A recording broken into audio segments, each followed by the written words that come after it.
नमस्कार, lead India के इस वीडियो में आपका बहुत बहुत स्वागत है। दोस्तों, आज के इस वीडियो में मैं बताऊंगा कि जिन लोगों ने भी सहारा इंडिया में अपने पैसे इन्वेस्ट किए थे, उन्होंने कुछ प्रॉफिट के लिए पैसे इन्वेस्ट किए थे। प्रॉफिट तो दूर छोड़िए, मूलधन का मिलना भी बहुत मुश्किल हो गया था। मामला सुप्रीम कोर्ट तक गया था। उसके बाद से अब खुशी की बात यह है कि अब आपके पैसे रिटर्न मिलने लगे हैं। सहारा इंडिया की 4 कोऑपरेटिव सोसाइटी में निवेश करने वाले करोड़ों लोगों को उनका पैसा मिलने जा रहा है। देश के गृह मंत्री और सहकारिता मंत्री अमित शाह ने इसके लिए सहारा रिफंड पोर्टल लॉन्च किया है। निवेशकों को अब अपने पैसे मिलने के लिए इस पोर्टल पर रजिस्ट्रेशन करना पड़ेगा और संबंधित दस्तावेज अपलोड करने होंगे। कुछ बातों का पालन करना पड़ेगा, तभी उन्हें रिफंड मिलेगा।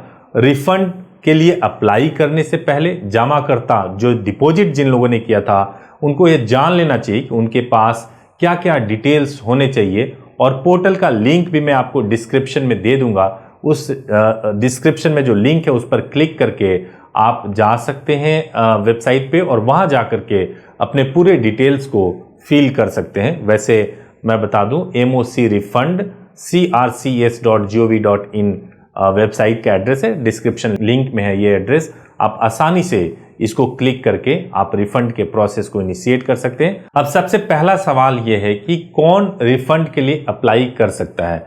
ऐसे निवेशक जिन्होंने Sahara credit cooperative society limited Lucknow या Saharayan universal multipurpose society limited Bhopal या Hamara India credit cooperative society limited Kolkata या Stars multipurpose cooperative society limited Hyderabad में निवेश किया हुआ है, जिनको रकम मिलने की ड्यू डेट निकल चुकी है, वे रिफंड के लिए अप्लाई कर सकते हैं। इस सोसाइटीज ने निवेशकों से 86,000 करोड़ रुपए से ज्यादा जुटाए थे।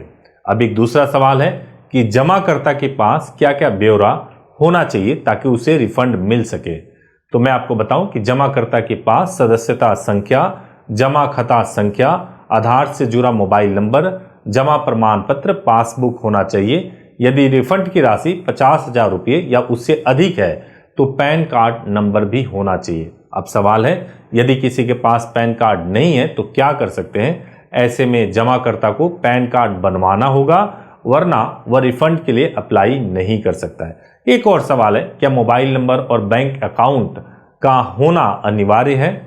आधार से जुड़ा मोबाइल नंबर और आधार से ही जुड़ा बैंक अकाउंट होना चाहिए। इसके बिना जमाकर्ता का रजिस्ट्रेशन नहीं हो सकता है। इसलिए रजिस्ट्रेशन करने से पहले यह इंश्योर कर लीजिए कि आपके आधार से आपका मोबाइल नंबर भी और बैंक अकाउंट भी लिंक हो। एक और सवाल है, क्या रिफंड के लिए अप्लाई करने पर कोई शुल्क भी लागू है। तो आपको मैं यह भी बता दूं कि बिल्कुल भी नहीं लागू है, बिल्कुल मुफ्त में है। अगर कोई व्यक्ति रिफंड दिलाने के नाम पे आपसे पैसे की मांग करता है तो ऐसे लोगों से दूर रहिए, क्योंकि इसके लिए किसी भी तरह के पैसे देने की आवश्यकता नहीं है।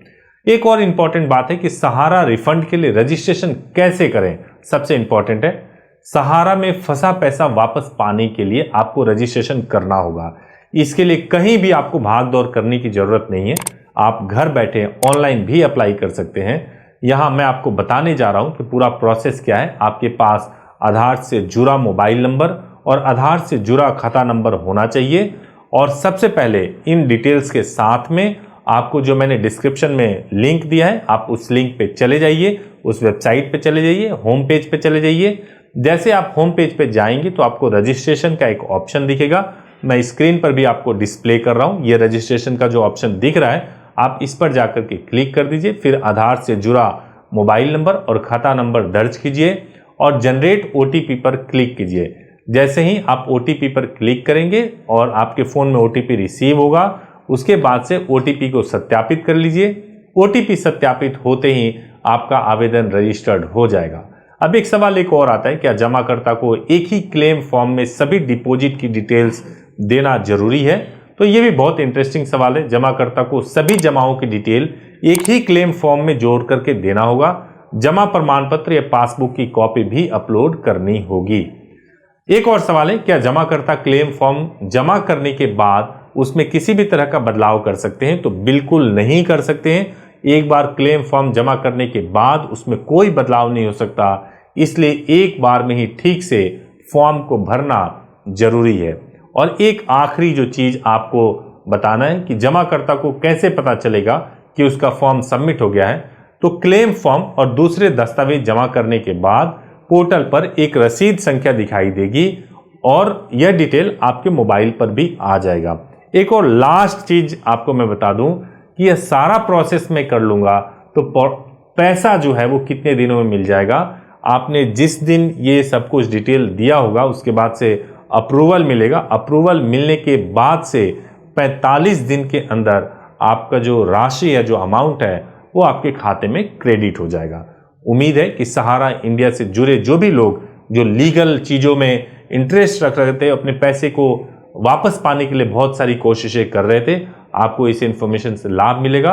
अगर आप कुछ भी और डिटेल जानना चाहते हैं तो इस चैनल को सब्सक्राइब कर लीजिए, क्योंकि इस चैनल पे आपको लीगल सब्जेक्ट्स पे अनेक वीडियोस मिलते हैं और जैसे ही वीडियो आएगा आपको तुरंत मिल जाएगा। चैनल को जरूर सब्सक्राइब कीजिए, बेल आइकन प्रेस कीजिए। Thank you so much for watching this video. Thank you so much.